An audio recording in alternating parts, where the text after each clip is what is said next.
just finished dinner and I'm very tired. Lance is tired. But, you know, when we went into the restaurant or whatever, like there were a lot of white foreign guests. And so it's like, I think when we got in there, we may have been the only black people. So we just realized like nobody was really coming to get to take our order for drinks. Like for food, you order, it's a buffet, so you get your own food. But for drinks, like the waiters have to come. And so like, you know, nobody was coming. Like, so eventually my husband got up and, you know, cause like you get the feeling that everybody's doing cartwheels and backflips for the white guests, but like potentially not for you, unfortunately. So my husband like got up and like went and like, you know, was asking and was getting redirected by waiters like, oh, you have to go ask this person, you have to go ask that person, instead of somebody just helping him. And he said he asked one guy and the guy like mumbled something and kept walking and didn't even like, you know, one of the waiters like. So then, you know, eventually we were assisted with getting drinks by a very nice older, you know, gentleman. And he even said like, sorry, you know, it's a bit crowded this evening. And then like, so just now we were leaving and we were at the checkout counter or whatever you want to call that, where you pay your bill and for your room. And like, there was this black guy, I'm assuming he was Namibian, right? Yeah, Namibian, complaining to the manager essentially about the exact same thing, you know, like not getting service because, you know, like it seems like everybody's doing backflips and cartwheels for the white guests, and then you're sitting there, you know, not getting served and not getting acknowledged. Something with acknowledgement and not getting served. And he said something along the lines of, is our money not green also? Or, you know, like that. So you already know. So it's just sad that like, it's really sad when like we do this to each other. Obviously it's, you know, there are many reasons behind that sort of customer service between black people in Africa when you're comparing black tourists or black clientele to the way white clientele gets treated. You know, it's not a simplistic issue when you really think about it, but at the same time it is, and it's like there isn't really an excuse for it, and it just causes you to always be like hyper aware when you go into situations and places and you're the only black person, you know, and you know, I feel like we're usually always right, like when we feel that we may be being receiving like lesser quality service or treatment. So yeah.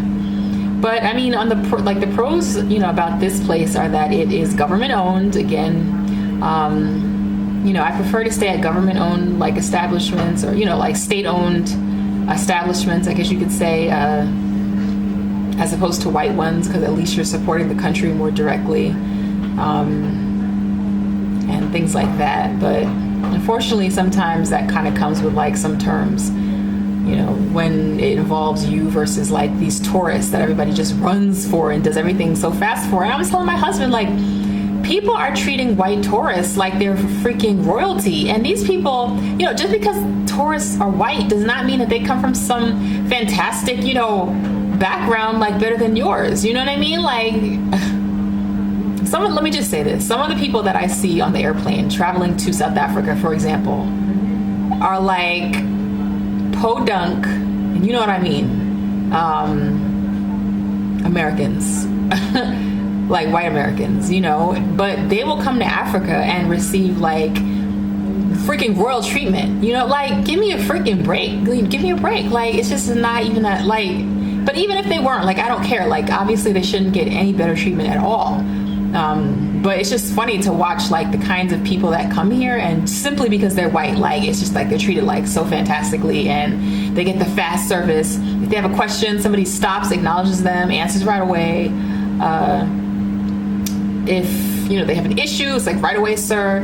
Okay, like when we got here, we checked in and the lady's like, okay, the guy will help you to this guy is gonna help you, he's gonna show you your room. So we're like, okay, so we follow him, right? Now, okay, this is in the lobby. So there are like some other white people in the lobby that have just also checked. They're like checking in like right behind us. So we're like, okay, you know, thanks. So we follow the guy. We don't even get like halfway into the parking lot, and the guy's like, oh, your room's just down there. And he like runs back because he apparently wants to clearly run back and get the white clientele, because in his mind, they would give him a bigger tip. They got their luggage and everything. It's like, you don't know if we're going to give you, like, what kind of tip we're going to give you. He was supposed to show us our room. And he didn't. He just turned around and like ran away. Like, I was like, wow, that was so foul. And like, we didn't say anything. Like, you know, that's also like my struggle, at least, like not saying things in the moment and calling them out. Like, but I mean, obviously there was a lot going on. Like, I'm getting my teeth taken out the next day. Like, it was just a lot. But we have the baby, you know, my son with us. So, but it was just like, if I could go through that again, like, I'd have been like, no, like, she said you're going to take us to our room. Like, he's supposed to help us with our bags and show us to our room, not point from all the way down the parking lot and run back so he could hurry up and hopefully catch the white, you know, the white couple that just checked in. Yeah. So those are some of the things that you deal with.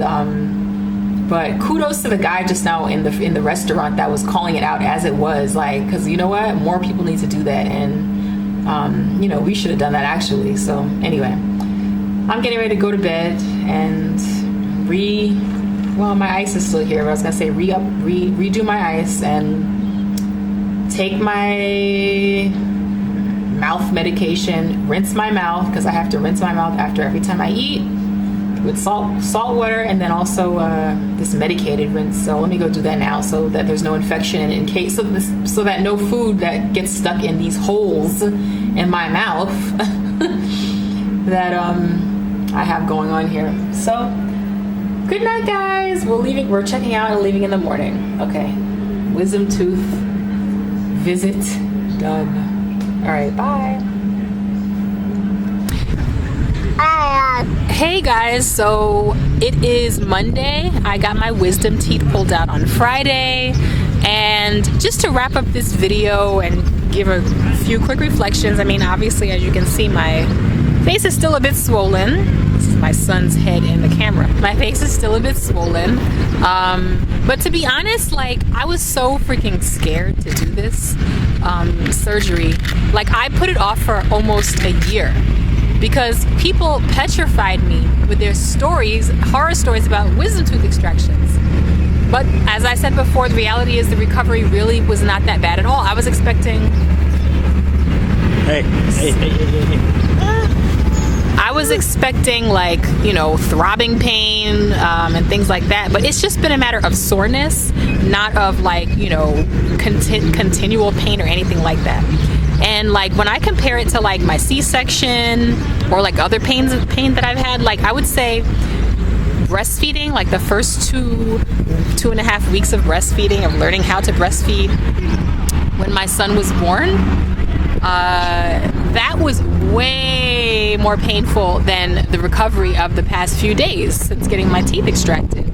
And I think also breastfeeding, you know, in the first 2.5 weeks was more painful than my C-section incision was, to be honest. You know, it just has been surprisingly easy. So yeah, I would recommend, you know, don't listen to the horror stories and things like that. Just get your teeth taken out by a professional, someone who is a specialist and knows what they're doing. If you are abroad, that is especially important. I went to a private surgeon. He was a maxillo, I forgot that word, I'll put it down, but maxillofacial surgeon / oral surgeon, supposedly the best person in the country. So it is important if you're abroad, especially, to get it done by literally like the best person you can find. And the guy that did mine was like the best person in the country, from what I was told, to do it. Like, I would never go to like a state hospital or anything like that, a public hospital, to get this surgery done, although unfortunately that's what a lot of people have to do and do, but that's where the more risks come in. So you know, I'm, you know, doing okay. My sense of taste, in terms of, like I was saying, my sense of my taste, my salt taste buds seem like they're coming back. when, you know, slowly but surely. So I went on the internet and did some research about that, and that's kind of normal with nerves and things like that. So I will see what happens over the next like few weeks in my taste buds. Otherwise I'll go back and ask the question. So all right guys, so I hope you enjoyed this reflection. We are sitting out in the grass. There's my son. All right, talk to you soon.